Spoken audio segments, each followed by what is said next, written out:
کہ ابھی تک تیار نہیں ہے، سیدھے رانچی جانے والے ہیں۔ ایک تو ہاتھ پاگل ہم ہیں کہ 12 بجے کے بعد آئے، اور پھول پاگل یہ ہے کہ گھر میں بھاگ نہیں رہے، مجمع میں بیٹھ کر کے سن رہے۔ جسم یہاں ہے، دماغ کہیں اور ہے۔ دھیان دیجیے گا، نہیں دھیان دیجیے گا۔ دیکھیے اگر میں بھی وہاں رہوں گا نا، اگر اچانک میں سوال مجھ سے بھی کر لیا جائے تو میں بھی جواب نہیں دے پاؤں۔ یہ تو اس لیے ہے کہ تاکہ تیار ہو جائے۔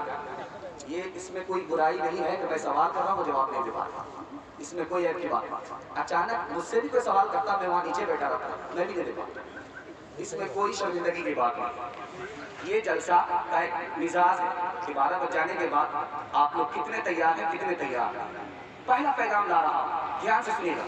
نبوت کی ایک نشانی باقی ہے، آپ دھیان نہیں دے رہے کہ وہ کون سی نشانی ہے۔ قرآن تو ہے، اس کے علاوہ کیا ہے؟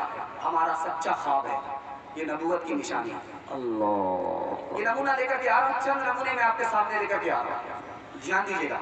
آدمی نے خواب دیکھا کہ چارپائی کے نیچے آگ جل رہی ہے، چارپائی کے نیچے آگ جل رہی ہے، تو مطلب بتایا کہ جلدی سے گھر سے بھاگو، گھر گرنے والا۔ دوسری بار کسی نے خواب میں دیکھا کہ چارپائی کے نیچے آگ جل رہی ہے، کہا کہ تمہاری زمین کے نیچے سونا ہے، جلدی سے نکال۔ یہ کیا مطلب ہوا بھائی؟ خواب ایک ہے اور مطلب دو۔ کہا کہ وہ جو خواب تھا جس میں گھر گرنے والا تھا وہ گرمی کی آگ تھی، وہ رحمت نہیں تھی، وہ زحمت تھی۔ اور یہ جو خواب ہے یہ سردی کی خواب ہے، یہ سردی کی آگ ہے۔ سردی کی آگ رحمت ہوتی ہے، آگ کی شکل سونے کی شکل دونوں برابر ہوتی ہے، اس لیے کہا زمین سے کھودو سونا نکلے گا۔ دوسرا نمونہ لا رہا ہوں، دھیان سے سنیے گا۔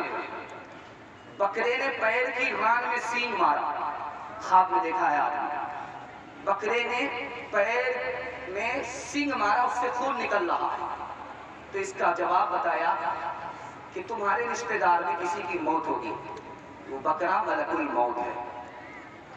دوسرا نمونہ لا رہا ہوں، دھیان سے سنیے گا۔ بطخ اڑی ہے، چھوٹی بڑی بطخ ہوتی ہے، وہ اڑی ہے ایک جگہ سے دوسری جگہ پہنچی ہے، تو اس کا مطلب کیا ہوا؟ جواب دیا گیا کہ ان کو نوکری ملے گی۔ بطخ کا مطلب ہے ایک جگہ سے اڑ کر کے تمہارے گھر آ جائے، اس کا مطلب ہے نوکری ملے گی، جہاں سے اڑی ہے وہاں نوکری ملے گی۔ تیسرا خواب میں آپ کے سامنے لے کر کے آ رہا ہوں۔ خواب دیکھنے والا دیکھ رہا ہے کہ میں انڈا کھا رہا ہوں، انڈا کھا رہا ہوں، جو بیچ کا پیلا ہے اس کو چھوڑ رہا ہوں اور سفید والا کھا رہا ہوں۔ تو کہا کہ تم کفن چور ہو، کفن چور ہو، مردے کو چھوڑ دیتے ہو، کفن کھینچ لیتے ہو۔ چوتھا نمونہ لا رہا ہوں، دھیان سے سنیے گا۔ خواب دیکھا ہے کہ نبی صلی اللہ علیہ وسلم پیچھے ہیں اور سامنے کوئی نماز پڑھا رہا ہے، کیا مطلب ہوا؟ نبی صلی اللہ علیہ وسلم پیچھے مقتدی ہیں اور سامنے والا آدمی امام ہے، اس کا جواب دیا گیا کہ وہ آدمی انتقال کرے گا، یہ مطلب ہوا۔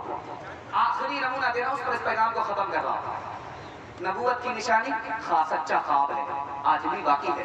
آخری مثال دے رہا ہوں، پیغام کو ختم کر رہا ہوں۔ امام مالک رحمۃ اللہ علیہ نے خواب دیکھا، ملک الموت سامنے سے گزر رہے تھے، قریب جا کر کے پوچھا میں مدینہ چھوڑ کر کے مکہ نہیں جا رہا ہوں تاکہ کہیں مکے میں موت نہ ہو جائے اور نبی کے شہر سے محروم نہ ہو جاؤں۔ اللہ، تو ملک الموت سے جا کر کے ہمت سے پوچھا کہ میرے دن کتنے باقی ہیں؟ ملک الموت سے زبان سے کچھ نہیں کہا، 5 انگلی دکھا دی۔ اب تو کلیجہ پانی ہو رہا ہے کہ پتہ نہیں 5 دن کے مہمان ہیں یا 5 مہینے کے مہمان ہیں، پریشان ہیں۔ تو جواب دیا گیا اصل میں 5 انگلی دکھا کر کے ملک الموت یہ بتانا چاہتے ہیں 5 چیزوں کا علم میرے پاس بھی نہیں ہے، تمہاری موت کب آئے گی یہ میں نہیں جانتا، میرا خدا جانتا ہے۔ سب سے پہلے مشیت کے انوار سے نقش روئے محمد بنایا گیا، پھر اسی نقش سے مانگ کر روشنی بزم کونوں مکان کو سجایا گیا۔ وہ محمد بھی احمد بھی محمود بھی ذات مطلق کا شاہد بھی مشہود بھی، علم و حکمت میں وہ غیر محدود بھی، ظاہراً امیوں میں اٹھایا گیا۔ آخری نمونہ لا رہا ہوں، دھیان سے سنیے گا، جلدی سے اس پیغام کو ختم کر رہا ہوں۔ میں آپ سے ہاتھ جوڑ کر کے ایک پیغام دینا چاہتا ہوں۔ آپ داڑھی نہیں رکھتے ہیں مت رکھیے، لیکن توبہ کرتے رہیے۔ داڑھی کی توہین بھول سے مت کیجیے گا، ایمان چلا جائے گا۔ داڑھی نہیں رکھتے ہیں توبہ کرتے ہیں، ایمان سلامت ہے۔ داڑھی کی توہین آپ نے کیا، چوری کیا، سینہ چوری کیا، ایمان چلا جائے گا۔ دو چار مثال لا رہا ہوں، اس پر اس پیغام کو ختم کر رہا ہوں، دھیان سے سنیے۔ شاعر آدمی ہے، شعر پڑھتے ہیں، داڑھی نہیں رکھتے۔ مرزا قتیل نام ہے، شاعر آدمی ہے، نبی کی نام پڑھتے ہیں، داڑھی نہیں رکھتے۔ کوئی مرید آ گیا کہا کہ حضور آپ تو نعت پڑھتے ہیں نبی کی، لیکن داڑھی نہیں رکھتے۔ کہا میں داڑھی نہیں رکھتا ہوں، کسی کا دل نہیں توڑتا۔ کہا دل نہیں توڑتے، نبی کا دل ٹوٹ رہا ہے۔ ہاتھ کو چوم لیا، اللہ تمہیں جزائے خیر دے۔ آج آنکھ کی پٹی کھل گئی، آج کے بعد داڑھی نہیں کٹاؤں۔ دوسری مثال لا رہا ہوں، سید احمد شہید رحمۃ اللہ علیہ کے پاس ایک آدمی آیا، کہا کہ آپ کہتے ہیں داڑھی نبی کی سنت ہے، میں کہتا ہوں داڑھی نبی کی سنت نہیں۔ کہا کہ وہ کیسے؟ کہا کہ جو بچہ جو پیدا ہوا تھا تو داڑھی نہیں تھی۔ کہا کہ واہ، بچہ پیدا نہیں ہوا تھا داڑھی نہیں تھی، اس لیے داڑھی نبی کی سنت نہیں ہے۔ جب بچہ پیدا ہوا تھا تو منہ میں دانت بھی تو نہیں تھے، تو توڑ کر کے پوپلا بن جاؤ۔ تیسری مثال لا رہا ہوں، دھیان سے سنیے گا۔ مولانا الیاس صاحب رحمۃ اللہ علیہ کے پاس ایک آدمی آ رہا ہے، داڑھی نہیں رکھتا۔ مولانا الیاس صاحب رحمۃ اللہ علیہ نے کچھ نہیں کہا۔ ایک دن ہمت کر کے کہا کہ بھائی صاحب میرے پاس آتے ہو، داڑھی کیوں نہیں رکھتے؟ اس آدمی نے آنا ہی چھوڑ دیا، آنکھ پر ڈبہ ڈالا۔ حضرت نے پوچھا کہ واقعی تو آتا تھا، کیا ہوا اب آتا نہیں ہے؟ کہا کہ حضور آپ نے داڑھی کے لیے کہا، وہ شرمندہ ہو گیا۔ کہا غلطی اس کی نہیں ہے، غلطی میری ہے، میں نے کچے توے میں روٹی ڈالا۔ آخری مثال لا رہا ہوں، دھیان سے سنیے گا، آخری مثال لا رہا ہوں، دھیان سے سنیے گا۔ پاکستان میں شادی ہو رہی ہے، ایک ہی اسٹیج پر لڑکا بھی بیٹھا ہوا، لڑکی بھی بیٹھی ہے، موبائل کا دور نہیں ہے۔ شادی سے پہلے لڑکی نے لڑکا کو دیکھا نہیں ہے۔ شیخ احمد علی لاہوری رحمۃ اللہ علیہ نکاح پڑھانے کے لیے بیٹھے، ابھی رجسٹر کو پر کر رہے ہیں کہ لڑکی نے اچانک لڑکے کو دیکھا کہ داڑھی والا لڑکا عالم دین ہے، کھڑی ہو کر کے کہتی ہے مجھے داڑھی والا لڑکا پسند نہیں ہے، مجھے داڑھی والا لڑکا پسند نہیں ہے۔ اب شیخ احمد علی لاہوری رحمۃ اللہ علیہ کا سر جھک گیا، شیخ احمد علی لاہوری رحمۃ اللہ علیہ کا سر جھک گیا۔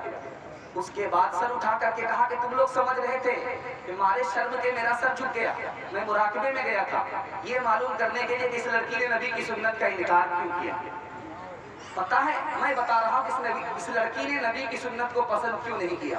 اس کے باپ نے حرام کمایا، اس کو حرام کھلایا، اس کے پیٹ میں حرام ہے، اس لیے اس کو سب کچھ پسند ہے، نبی کی سنت پسند نہیں ہے۔ ایک نصیحت کو آپ دھیان سے باندھ کر کے یہاں سے لے جائیے۔ داڑھی نہیں رکھتے ہیں، توبہ کرتے ہیں، غلطی ہو رہی ہے، گناہ ہو رہا ہے، اللہ معاف کرے گا اور داڑھی کی توفیق بھی ہوگی، ایمان سلامت رہے گا۔ لیکن داڑھی کی توہین مت کیجیے گا۔ داڑھی کی توہین کیا ہے؟ توہین کے بعد ایمان کیوں چلا جاتا ہے، یہ راز میں بتا رہا ہوں۔ داڑھی کی توہین ہے، میں داڑھی رکھتا ہوں، بوڑھا معلوم ہوتا ہوں، داڑھی کی توہین ہے۔ داڑھی رکھتا ہوں، مجھ کو کھجلی ہوتی ہے، نبی کو کھجلی نہیں ہوئی، اس کو کھجلی ہو رہی ہے، داڑھی کی توہین ہے۔ داڑھی بھی کوئی رکھنے کی چیز ہے، یہ سرکاری گھاس معلوم ہوتی ہے، یہ سرکاری گھاس معلوم ہوتی ہے۔ اب میں آپ کو بتا رہا ہوں کہ داڑھی نہیں رکھا اور گناہ اس کو سمجھتے رہے، ایمان سلامت رہا۔ داڑھی نہیں رکھی، داڑھی کی توہین کر دی، ایمان کیوں چلا گیا؟ داڑھی نبی کی پسند ہے، نبی کی سنت ہے، جو نبی کی پسند میں، نبی کی سنت میں عیب لگائے وہ نبی کا امتی مسلمان نہیں ہو سکتا۔